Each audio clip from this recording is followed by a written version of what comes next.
नमस्कार, मैं हूं अभय शुक्ला और आप देख रहे हैं केकेडी न्यूज। भाजपा प्रवक्ता राकेश त्रिपाठी ने संजय रावत की गिरफ्तारी को एक कानूनी प्रक्रिया बताया है। उन्होंने कहा कि केस भले ही पुराना हो, लेकिन जो गलत करेगा वो बख्शा नहीं जाएगा।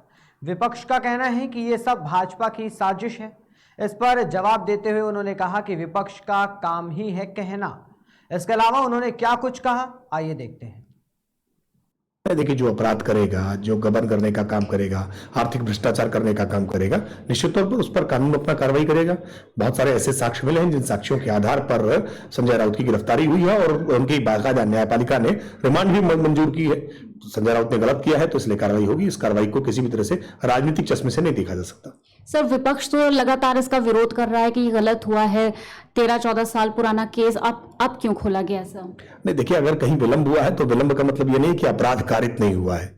जब तक उनकी सरकारें रही हैं, वो सरकारों के आधार पर अपनी अपराध को छुपाते रहे, बचाते रहे सत्ता के रसूख से, और आज कानून कार्रवाई कर रहा है। अगर कोई गलत तथ्य रखे गए तो न्यायपालिका के सामने रखने का काम करें, लेकिन अगर गलत किया है तो आपको कोई बचाएगा नहीं। ये आज देश में नरेंद्र मोदी जी की सरकार है और राज्यों में आज भारतीय जनता पार्टी की जहां जहां भी सरकारें चल रही है, वहां जो भी गलत है उन पर कार्रवाई जरूर होगी। सर, आपने ये बात कही कि गलत जो करता है उसका गलत अंजाम होता है, तो सर विपक्ष लगातार स्मृति ईरानी पर सवाल उठा रहा है। जो उनका रेस्ट्रो की जानकारी उनको मिली है, सर उसके बारे में क्या कुछ? मुझे लगता है हाईकोर्ट का निर्णय शायद देखा नहीं है। हाईकोर्ट का निर्णय देख लें। हाईकोर्ट ने बहुत स्पष्ट तौर पर बता दिया है कि स्मृति ईरानी जी का ना कहीं किसी प्रकार का कोई नाम है, ना कोई एप्लीकेशन की ओर से आवेदन किया गया है, ना उनके नाम से रजिस्ट्री है। ये पूरी तरह से बेसलेस आरोप जो लगाए गए थे उसको हाईकोर्ट ने स्पष्ट आदेश भी किया है कि सोशल मीडिया से सारी सामग्री हटाई जाए और कांग्रेस पार्टी के नेताओं को या तो माफी मांगनी पड़ेगी या उनको दंड का भुगतान करना पड़ेगा। आप किसी की छवि को इस प्रकार के बेसलेस आरोपों से आप खराब करने का प्रयास करेंगे, चेष्टा करेंगे, तो इसका अंजाम भुगतना पड़ेगा। देखिए, जो अपराध करे। वहीं दूसरी ओर कांग्रेस प्रवक्ता उमाशंकर पांडे भाजपा पर लगाए गंभीर आरोप। संजय रावत की गिरफ्तारी पर उन्होंने कहा कि भाजपा का एक ही फंडा है, जो उनके साथ रहेगा वो सुरक्षित रहेगा, जो उनके खिलाफ है वो जेल जाएगा। उमाशंकर यही नहीं रुके, इसके अलावा कहा कि मोदी जी के 4 भाई हैं, ईडी, सीबीआई, अडानी और अंबानी। इसके अलावा उन्होंने क्या कुछ कहा, ये भी दिखाते हैं।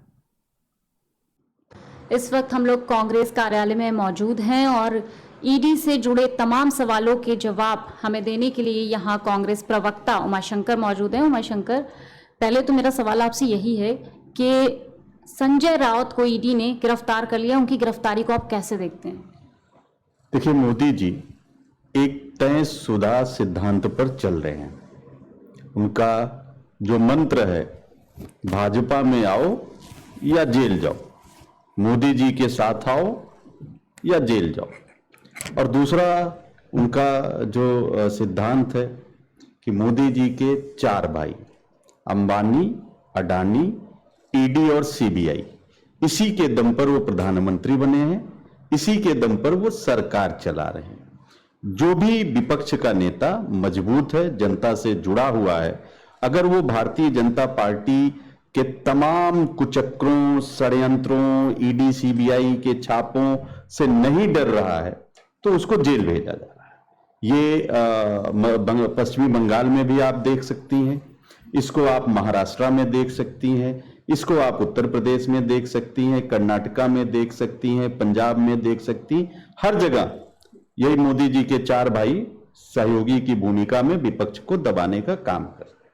संजय रावत को लेकर जो गिरफ्तारी हुई है, संजय रावत को इस गिरफ्तारी को लेकर सदन मानसून सेशन चल रहा है, तो क्या सदन में भी आप लोगों की तरफ से कोई अपील की गई या इस सवाल को उठाया गया? देखिए, राहुल गांधी जी ने खुद ये ट्वीट करके उन्होंने संजय राउत जी की गिरफ्तारी पर कहा है कि देश के सत्ताधीश का यही आदेश है, यही निर्देश है कि जो भाजपा के साथ नहीं रहेगा वो जेल जाए। रही बात महाराष्ट्र की, महाराष्ट्र में कांग्रेस पार्टी महाविकास अघाड़ी के साथ थी और इन मुद्दों पर सिर्फ महाराष्ट्र ही नहीं, सत्ताधीश के इस फतवे के खिलाफ पूरे देश में लड़ रही है और लड़ती रहेगी। ये मोदी जी का दोहरा चरित्र है कि एक तरफ उसी वेस्ट बंगाल में मुकुल राय, उनके खिलाफ ईडी के मामले थे, जैसे ही वो भाजपा में गए सब क्लीन, सब साफ। यही येदियुरप्पा के साथ था, यही शिंदे जी जो अभी महाराष्ट्र में मुख्यमंत्री बने, उनके खिलाफ भी ईडी का ये ऐसे ही मामला चल रहा था। और उनके एक विधायक ने बाकायदे पत्र लिखा था महाराष्ट्र में कि हमारे खिलाफ ईडी का मामला चल रहा है, अगर हम भाजपा के साथ चले जाएंगे तभी हमको सहूलियत मिलेगी। और वो सारे लोग, शिंदे से लेके तमाम जो 40 विधायक गए, सबको बीजेपी ने इसी तरीके से अपने साथ जोड़ा।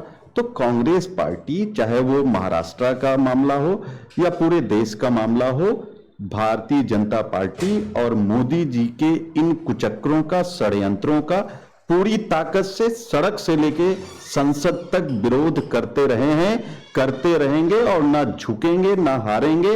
लड़ रहे थे और लड़ते रहेंगे। सर, मेरा ये सवाल है कि बंगाल में 4 कांग्रेस के जो कार्यकर्ता हैं, अध्यक्ष हैं, पकड़े जाते हैं भारी तादाद से नोटों के साथ, इस पे क्या कहेंगे आप? देखिए, ये जिसको भाजपा ऑपरेशन लोटस कहती है और हम जिसको ऑपरेशन कीचड़ कहते हैं, उसके तहत उन्होंने कांग्रेस के झारखंड के 3 विधायकों को अपने इन्हीं कुचक्रों में फंसाया था और कांग्रेस पार्टी ने उन तीनों विधायकों को निलंबित कर दिया है और उनके खिलाफ केस भी थाने में जाकर हमारे विधायक अनूप सिंह ने जाके केस भी दर्ज कराया है। तो ये, और हमने मांग की है कि इस पर ईडी की कार्रवाई क्यों नहीं हो रही है, इस पर सीबीआई की जांच क्यों नहीं हो रही है। हमारी तो ये मांग है और हम इसको लेके आगे भी लड़ेंगे कि वो जो 3 एमएलए जो हेमंत बिस्व शर्मा से मिलने जा रहे थे ऑपरेशन कीचड़ के अंतर्गत, इसकी जांच सीबीआई से कराई जाए और ईडी इसमें मनी लॉन्ड्रिंग का जांच करे। ठीक है, जो हेराल्ड केस है, अब अगली सुनवाई उसकी होनी है, सोनिया गांधी से फिर पूछताछ होगी, क्या कुछ कहेंगे इस पे? देखिए, आज तो उन्होंने आईटीओ पर, हमारे हेराल्ड, नेशनल हेराल्ड के दफ्तर पर छापा मारा। ये सब चलता रहेगा, ये और ये इसलिए चलता रहेगा क्योंकि सत्ताधीश को पता है कि पूरे देश में उसके खिलाफ 2024 को लेकर सत्ता की लहर चल रही है और कांग्रेस पार्टी के प्रति जनता, पूरे देश की जनता ये कहने लगी है कि कांग्रेस की सरकार अच्छी सरकार थी, जनता की सरकार थी, जनता के मुद्दों पर काम करने वाली सरकार थी, आम आदमी की सरकार थी, गरीब की सरकार थी, शोषित, वंचित और पिछड़ों की सरकार थी, युवाओं की सरकार थी, महिलाओं की सरकार थी। आज सारे लोग भारतीय जनता पार्टी से धोखा खाए हुए, ठगे हुए महसूस कर रहे हैं। सबका झुकाव कांग्रेस की तरफ है। तो इससे डरी हुई Bharatiya Janata party national Herald के फर्जी मामले को लेकर आई है और वो मोदी जी के पास चूंकि इंटायर पॉलिटिकल साइंस की डिग्री है तो वो मनी लॉन्ड्रिंग का कुछ और अर्थ लगा लेते हैं क्योंकि पॉलिटिकल डिग्री है उनके पास।